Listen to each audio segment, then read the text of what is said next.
नमस्कार। Are Nayak Hindi education में आप सभी का स्वागत है।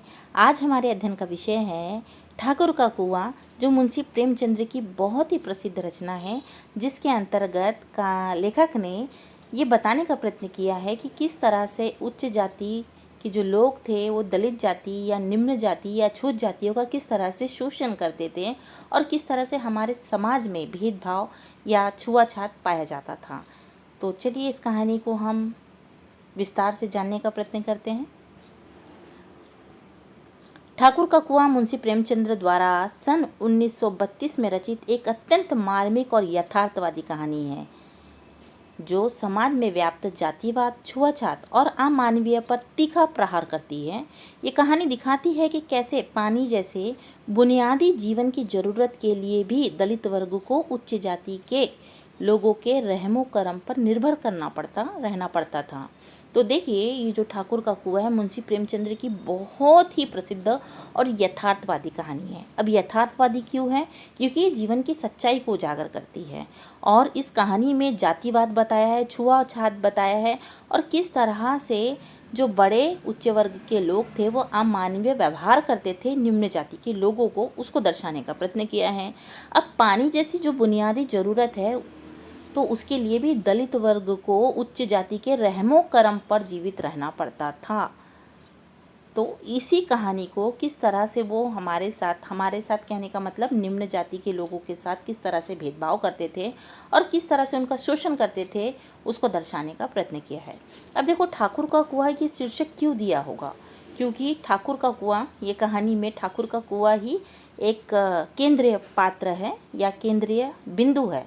तो उसको हम विस्तार से जानने का प्रयत्न करते हैं। कहानी इस तरह से शुरू होती है कि एक गांव है और गांव में एक झोपड़ा है और झोपड़े में एक औरत आदमी है, जिसमें से जोखू है, जो एक गरीब, अछूत और बीमार व्यक्ति है, जो निम्न जाति का है, अछूत जाति का है और बीमार पड़ा हुआ है और गरीब है।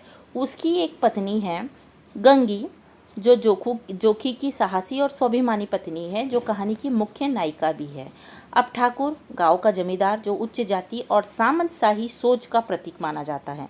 तो इसमें तीन पात्र हैं। उसमें कौन सा? जोखू, गंगी और ठाकुर। ठीक है।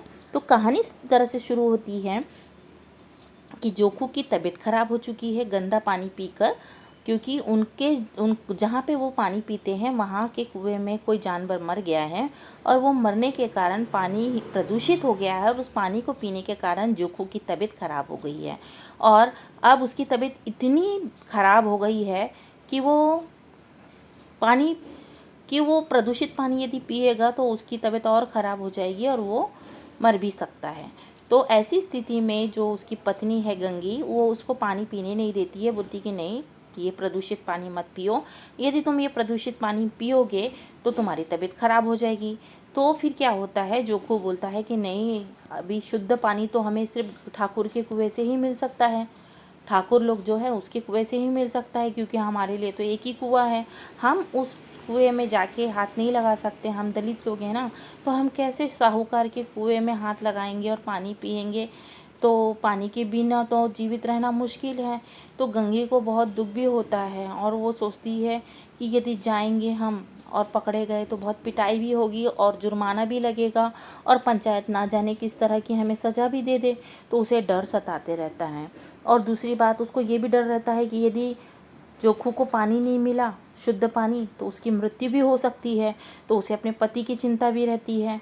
और फिर बाद में वो क्या करती है, तब वो जोखिम उठाने के लिए तैयार होती है और वो जाती है, जब ठाकुर का कुआं जो रहता है वो वहाँ पर जाती है और चोरी चुपके निगरानी रखती है कि लोग वहाँ पे आ तो नहीं रहे। जब लोगों की हलचल रहती है तो वो तब नहीं जाती है, वो चोरी चुपके देखती रहती है। और फिर बाद में क्या होता है, वो धीरे से जाती है दबे पाँव और कुएं में रस्सी बांधकर पानी निकालने वाली रहती है कि वहाँ से आवाज़ आती है ठाकुर की। तो वो डर के मारे, हड़बड़ाहट के कारण क्या कर देती है, पानी वहीं छोड़ देती है और आ जाती है। और जब घर में आके देखती है ना, तो क्या देखती है कि जो उसका पति है वो पानी के लिए तरस रहा है, तो उसे वही प्रदूषित पानी पीना पड़ता है। तो इस कहानी में क्या दर्शाने का प्रयत्न किया है? ये कहानी हमें सोचने के लिए मजबूर करती है कि पानी जैसी बेसिक ज़रूरत, जिसके बिना मनुष्य जीवन संभव नहीं है, और ऐसी स्थिति में यदि पानी पीने को ना मिले तो जाहिर सी बात है कि मृत्यु निश्चित है। पर ऐसी स्थिति में हमारा तो धर्म बनता है, हर एक व्यक्ति का धर्म बनता है कि हम पानी पिलाएं। पर उस समय का शासन जो था, उस समय की जो सामाजिक व्यवस्था इस तरह से थी कि हमारे समाज में जाति वर्ग पाया जाता था, और जाति वर्ग पाने के कारण अछूत, दलित, निम्न जाति के वर्ग, ऐसे वर्ग बने हुए थे। और निम्न जाति के लोगों को ये अधिकार नहीं था कि वो जाके सामंत या जो साहूकार लोग हैं या जमींदार लोग हैं उनके कुएं को छीए।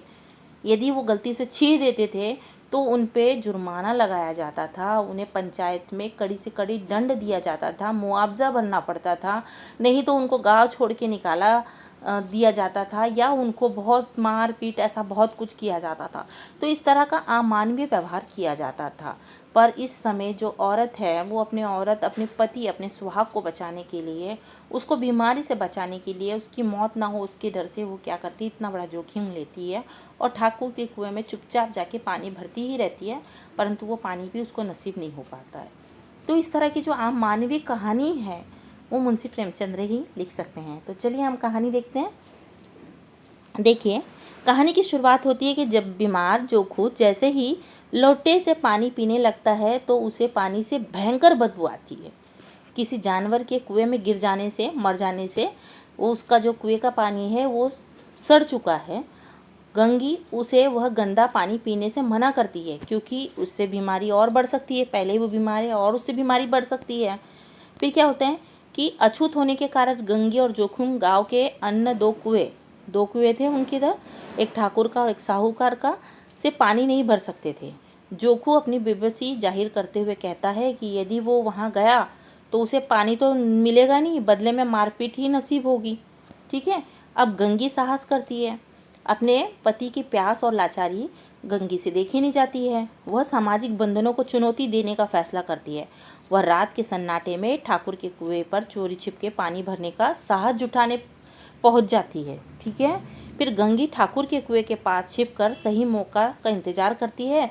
वहाँ वह उच्च जाति के लोगों की क्रूरता और खोखली नैतिकता के बारे में सोचती है। तभी कुछ स्त्रियां पानी भरने आती हैं और आपस में बात करती हैं कि कैसे ये अछूत लोग उनके कुएं को अपवित्र करने के लिए आ जाते हैं। तो देखो, ये सब सुन रही है कौन? गंगी।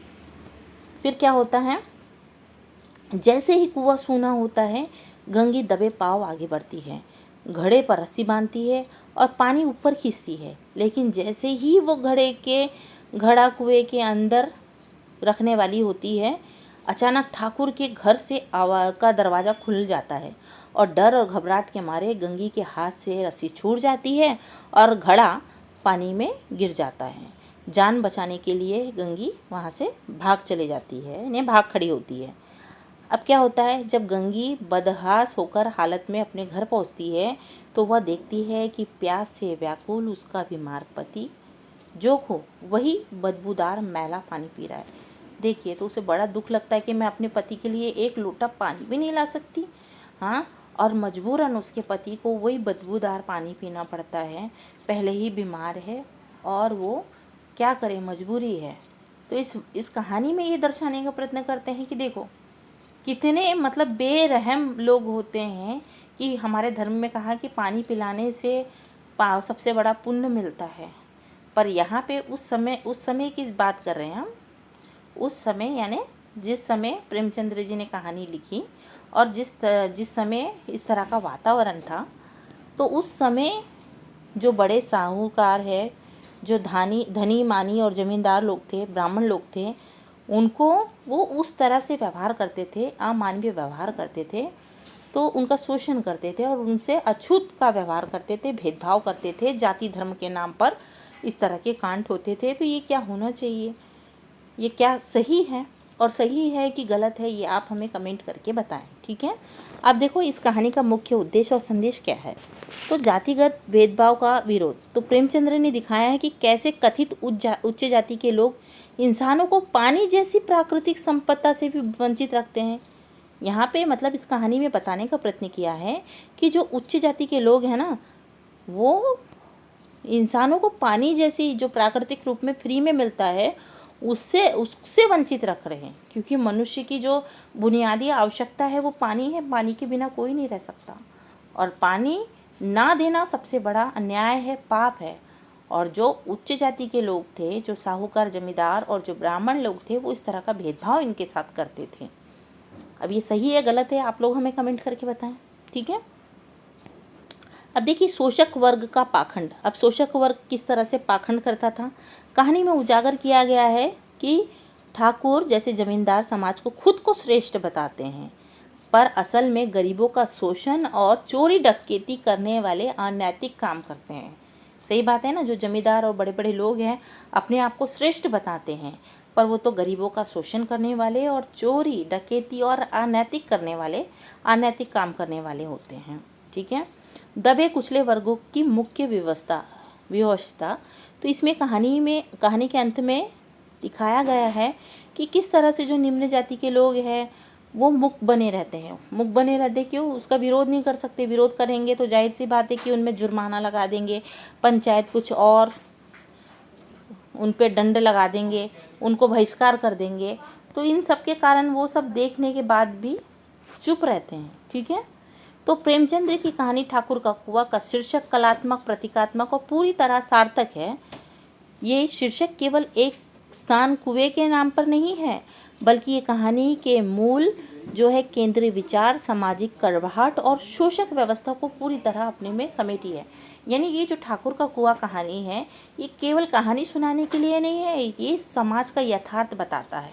समाज का यथार्थ बताता है कि यहाँ पर जो है कि किस तरह से सामाजिक कड़वाहट है, किस तरह से जाति धर्म के नाम पर भेदभाव होता है, किस तरह से शोषक वर्ग शोषण करता है निम्न जाति का, उसको दर्शाने का प्रयत्न किया है, ठीक है। अब देखो कथा वस्तु का जो मुख्य केंद्र है वो तो आपको पता ही है कि पूरी जो कहानी की शुरुआत है मध्य से अंत तक वो पानी को ही लेके चल रही है, और इसमें जो बीमार जोखू है उसको प्यास लगी है और घर का पानी सड़ चुका है, इसीलिए उसको क्या करता है, साफ पानी केवल ठाकुर के कुएं में ही उपलब्ध हो सकता है, पर वो क्या करता है, वो ठाकुर के कुएं को हाथ नहीं लगा सकता और ना ही उनसे बगावत कर सकता है। तो यहाँ पे पूरी कहानी में तनाव और वो जो गंगी के संघर्ष इसी कुएं के पानी लाने के प्रयास पर टिका है। इसीलिए ये शीर्षक कहानी के मुख्य घटना से को सीधे दर्शाता है। तो आशा करते हैं कि आपको ये कहानी पसंद आई होगी। पसंद आई तो लाइक और सब्सक्राइब करें। धन्यवाद।